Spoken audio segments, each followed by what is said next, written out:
Welcome back to Visual Effects Artist React. We have an incredible, delicious selection of clips. The teenager using Blender in their bedroom energy is real high in this episode. Oh my god, this is ape shit. You've seen Tom Cruise's cool stunts he did for real. Well, today we're gonna really break down how real they actually are. Man, that's so awesome. Cool, dude. Now, this is pretty high up there. And a recreation of the Across the Spider-Verse trailer using only Lego. What? Let's get into it. Let's get into it now. Imagine time and space under the mastery of man. So someone had suggested some of the crazy train effects from Lone Ranger, and I was watching the scenes. They are amazing, but this recommended video popped up. And recently the YouTube algorithms have been a little weird. It's been giving us some wacky things. And I was like, Blender train crash animation short film. Sure. Oh no. Let's just check it out. This is gonna be great. Strong working title. Oh! This is from Langdon's Animation Wheelhouse. Dude, this is bringing back shades of Polar Express all day. The ticket scene. This is peak nephew animation right now. It's pretty great. Oh my god. Oh, the throbbing vein. Oh, that's cool. Oh my god. Oh my god. Oh my goodness. Oh my god. Rip, It's like The Last of Us. Yeah. This must be the train crash that the title foreshadowed. Yeah, I think so. Wow. Wow, it delivered. Oh no, we're never gonna see Santa. Oh my god. The deleted scene, Polar Express. Oh my god. Oh no. This is ape shit. Oh, feathers. I think he's good.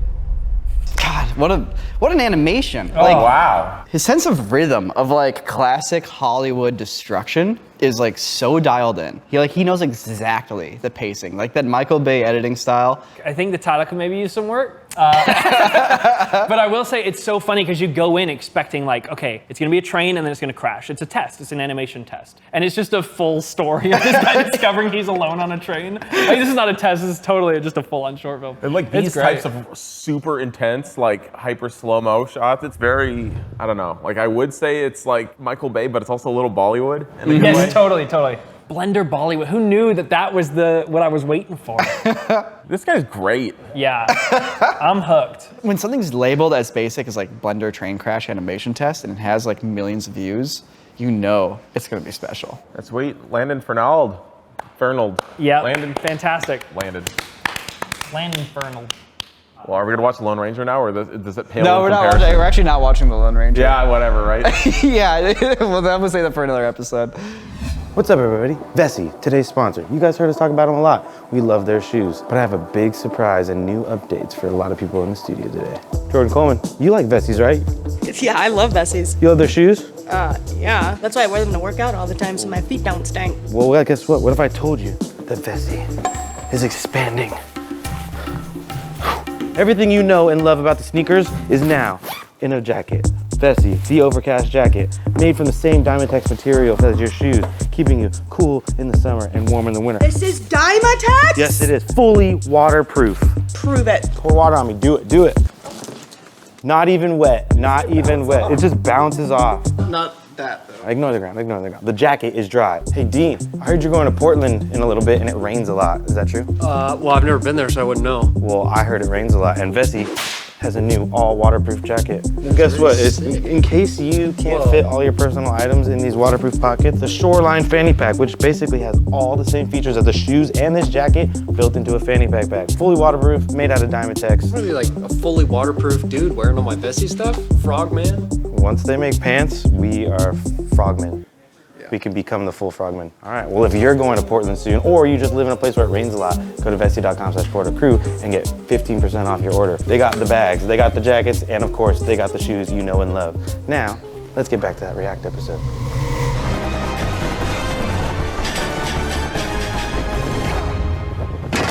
Okay, so we've seen these Mission Impossible movies. There's a whole conversation today about practical versus CGI. And, you know, these Mission Impossible movies, they're like, hey, he did this for real. And it's kind of funny when you watch the final shot in the movie because there's still tons of visual effects happening. In fact, some more than others, where like some are pretty true to the stunt and then some are kind of like, well, did you really have to do the stunt? Yeah. All the CG you put in there. And I think it'd be kind of cool to take a quick peek at some of those huge shots. So the first one here is his big plane stunt. I think it's pretty cool. Yeah, this is super cool. Yeah. That's so awesome, man. We've all thought about it. Wow, man. So this one is like the truest one. Yeah. This is his truest shot of the ones we're gonna look at today because this is like a wire paint out. That's it. Yeah, so it is. It's all legit. That's the full background.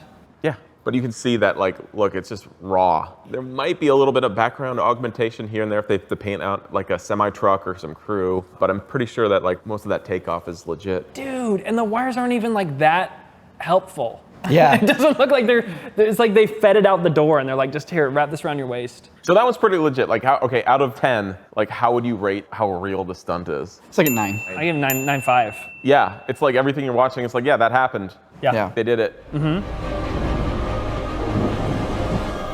The next film has this halo jump sequence.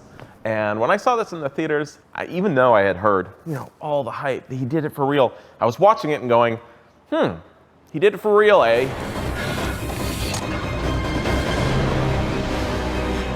This is all legit now. I mean, yeah, the camera guy jumped with Tom Cruise, and they had to hit this point. I remember hearing about this, how they have to get to that exact distance and pull focus. Wow, the pressure of that. But now it feels like we're in a green screen studio. Afraid of a little lightning? So yeah, this is CG. And this is, I guess, picked up the real take, stitched. Yeah, because this looks like it's pretty real again. But like that entire cloud sequence with like the lightning and then getting zapped and the tumbling, I was just like obviously you could have comped some lightning in, but even still, It felt a little cartoony. felt a little off, yeah.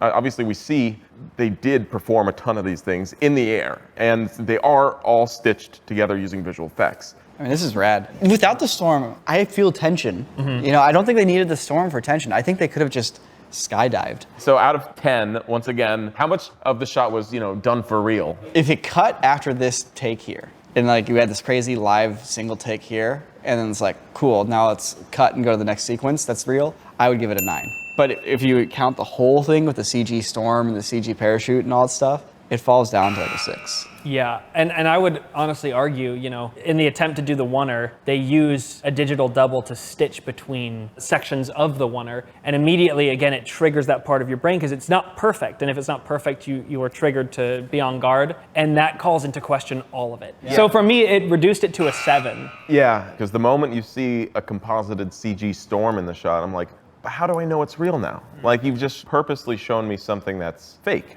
That's not true. So if I'm to believe that he really, quote unquote, did this, like it puts it all into jeopardy. And so on one hand, it is impressive, but ultimately it does kind of mess with the presentation just because you stop thinking about, oh, this is all real. It's like, oh, at this point, anything goes. Yeah. It may as well not be. Have you guys seen Point Break? No. With been a long Patrick time. Swayze? It's been a long time. Just for reference, can we just pull up the skydiving from Point Break? All right, so we're talking about like high stakes skydiving. They're making their escape here. Yeah. On 3, 1, 2, 3. I can hear it. You got that gas.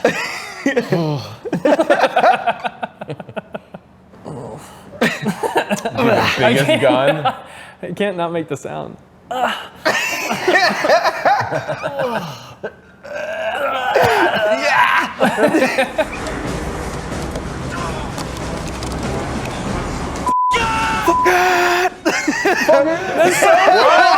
Yes!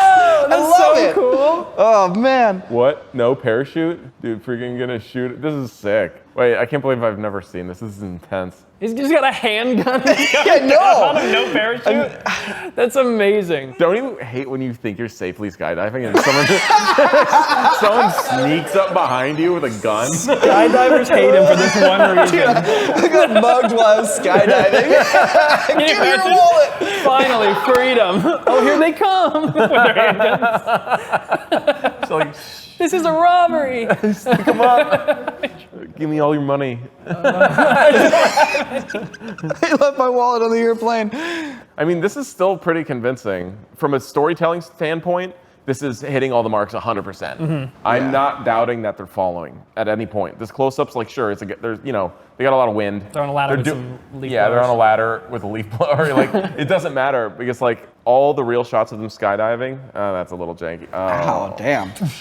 I mean, there's a stunt right there. That hurts. Yeah, that looks like it hurt for sure. Oh, he didn't make it, that guy. Glah. He's still gassing up over there. Burning Man, right? It's like, where are we? Ren at Burning Man be like, You didn't set up the tent? Let's get some Bill and Ted. We just like just open the tent, put it on the ground, and like crawl inside of it without assembling it. What a party! What a cool scene. It's a great scene. It's a great sequence. Dude, this moment right here, he has to psych himself up. He's like, what am I gonna do? I'm gonna do this. I'm gonna jump out this airplane. I love it. that shot's so great. Man. And this one, like, they hold it for a long time. And then you see everybody. Like, they get everybody in the frame there. Yeah, it's great. This is what I'm saying. Like, it functions really, really well. The part where he comes up to him and like you actually have the camera guy first person like put his hand out, like he's coming closer, and like at the end he reaches out and hits him. You'll see, and they keep that. Oh, dang. I love that they keep that. Yeah, that's great.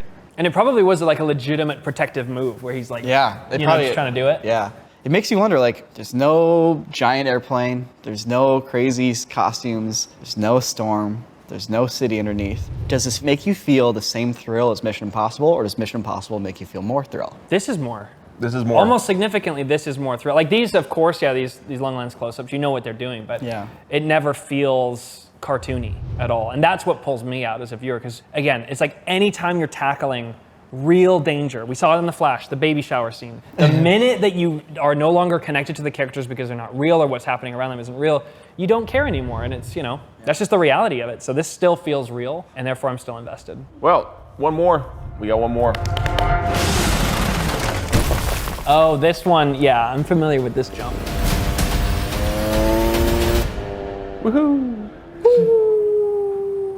Man, That's so awesome. cool, dude. Now this is pretty high up there. This was the big one that I heard so much about before Yeah. they shot it. It's like, oh my gosh. Taking a motorcycle off a big jump and parachuting is super cool. And how perfect that they found the perfect mountain slope That's the thing. for this. You can tell it's CG background though. It's like, it just doesn't hit when you got an actor looking at CG background. Can't wait to go off the CG jump. Even though he did it for real. He jumped off a real jump. He didn't jump off like natural rock formations. Yeah. Like, look how much engineering is going into that. Like, all that scaffolding and everything. It's so much stuff. Everything until he goes off the jump is fake. But then it's all real again, it looks like, because that looks like Yeah. the same scene. Once he's falling, it's real again. Yeah, so once you like look down over the dip, that's all legit again. That moment of like the GoPro on his parachute where he opens it, you see him going, "Ugh," and like straining against it. That's a real moment. Like, that to me, that's where the money is, you know? That's why you want to do it. This one scores higher for me, for sure, than the other skydiving one. Even with all the CG? Even with all the CG, because that CG exists as landscape surrounding for the legitimate oneer that is not manipulated and doesn't take you out of it. At the end of the day, he's passing by CG, but the CG is not being used as him. Like, that is the difference to me. So I give this one 8.5. Yeah, I'd give it an 8, yeah. Yeah, it's up there. Because once again, it's really just coming down to, is the CG being used to replace what he did? You know what I'm saying? Like, I don't question much about this shot. You don't watch and go, did he really go off that jump? So I asked for people to tell us about some bad fire effects after we did that one episode where we talked about fire. And this one was mentioned by multiple people. Mirrors from 2008. Mirrors. What you see in the mirror happens to you in real life. Ooh, weird. Oh. Oh no. Oh my. Oh no. Yeah. Yeah, he's gonna get burnt to a crisp. Oh no. Is this in his imagination or is this happening in real life? It's happening Oh, in the that mirror. part is a little wacky. Oh, The whoa. legs are tough. Whoa. Legs are tough. Motion with stock assets is tough. There's impossible. It's an impossible ask. Because again, it's like anytime you have a source with fire, that source moves. The fire that's already been emitted doesn't move with it, but the new source does and inherits its velocity. So if I'm moving the fire around, you're seeing this being Yeah. lifted up. But these stock fire assets, they're just going up. You'll get motion blur left and right, but the source and everything above it will move together and inherit no velocity and just look really weird. Watch. My hand's not really on fire, So good. believe it or not. Looks so good. You know, like the shot almost works at the very beginning when he's not moving too much. And the compositing color-wise is actually pretty good. Like, it feels like they filmed everything on film. They got nice colors. It's like, I feel like the filmmaker's like, okay, this is working. And they get to the later sequence and they're just like, oh no. They're just going, he's just going. He's kicking his like, legs. Kiefer, no, please. Now it's like, now you need to cut to the stunt person. Get out of there, yeah. Yeah, now it's getting to, ooh, now, and then the legs, ooh, the I like legs this little cut rolling. in, that one. One thing that really was bugging me too is also just like the super hard, crisp turbulence displacement. Yeah. The heat displacement of like the air bending from the temperature is like so much more, I don't know. Blurry. It's blurrier, that's for sure. You see it rise with the fire. The smoke moving with it. And you start to see all the weird smoke and black particle effects. Yeah, black particles with zero motion blur. When he drops to his knees, the entire plume of smoke just goes down with him. Oh no, oh no, oh no, Oh no. oh no. Oh, God bless the artist. And of course, there's no interactivity of light either. There's no light being emitted onto him at all. There's no shadows being You're cast right, from there's the zero light, fire. zero firelight on They him. put zero firelight on him. It's just so funny because then the director's probably like, no, but the reason there's no light on him is because it's all in his imagination. It's not really happening. He's not really on fire. It was supposed to So look like that. it's supposed to look kind of fake. You know, like the Flash. It's supposed to look like that. All right, we're not done. Oh, One more. This one's not fire at all. This one might not make it onto the YouTube version. This might be a website only thing. if you want to see what Niko's talking about, head over to corridordigital.com. Have you guys seen Across the Spider-Verse? Nope. Not yet, I can't But I wait want to to. see. No, this is the trailer for Spider-Man Across the Spider-Verse, and I want to watch this first to set the tone a little bit. Who do you think you are? Really? Man, this is so much work. Dude, I was thinking that the whole movie. I was thinking that 30 minutes in, I was like, okay, that's enough. Stop it. Yeah, looks super cool. Obviously, a lot going on, very visually demanding. What would you say if I told you that there were a team of animators in Canada who recreated this trailer shot for shot with Lego? Lego? What? No way. Who do you think you are? Really? This was before the movie came out. The trailer had just dropped, and this team went and rebuilt it. Is this CG Lego? CG Lego. Oh yeah, this is CG Lego. Still, this is insane. I mean, you guys nailed it immediately. You know, it's CG, it's not real Lego. And this was all done in Blender, which is impressive enough, but what would you say if I told you Don't. Just Don't. please stop. that this team of animators was one 14-year-old boy? His name is Preston Mutanga. Are you serious? Blender animation tutorial train crash. One 14-year-old boy after school made this in a month out of Toronto, Canada. Langdon, Wow. not my friend anymore. Preston is my new best Preston has moved into Wow. Sam's heart. It is absolutely mind-blowing. And I wasn't the only one who felt this way, because Lord and Miller caught wind of this after their trailer released and immediately reached out to him to work on the actual film, having no idea he was 14. They find out he's 14, their minds are blown, and Preston actually did the Lego scene from the film. Wow. And it is a great scene, man. Wow. He killed it, and he did it after hours. So he'd come home from school and work on Across the Spider-Verse. I feel so inadequate. What a talent, man. It's so inspiring to just go and do the thing. And like, it's what you see with Shamook is another great example of someone just doing the thing they love, putting it online for free to showcase their talents, and end up doing Luke Skywalker deepfakes for the actual show. And it's like, what a cool time to be alive as an artist where you can showcase your work directly to the people who need to see it. Yeah. That's great. Super cool. More than anything, it's a call to just go and do the thing that's on your mind. Just go and pursue it, because you never know who's watching. Thanks to all of your comments. I have so many clips that I can pull from for this episode, but these guys don't. So leave some suggestions that they can add to their list, because I'm prepared and they need some more. I literally have none. I literally have none. Help me. Are you subscribed, Sam? Oh. He's not subscribed! Don't be like Sam. Guys, AI's coming to take your jobs and your viewing habits, so make sure you subscribe.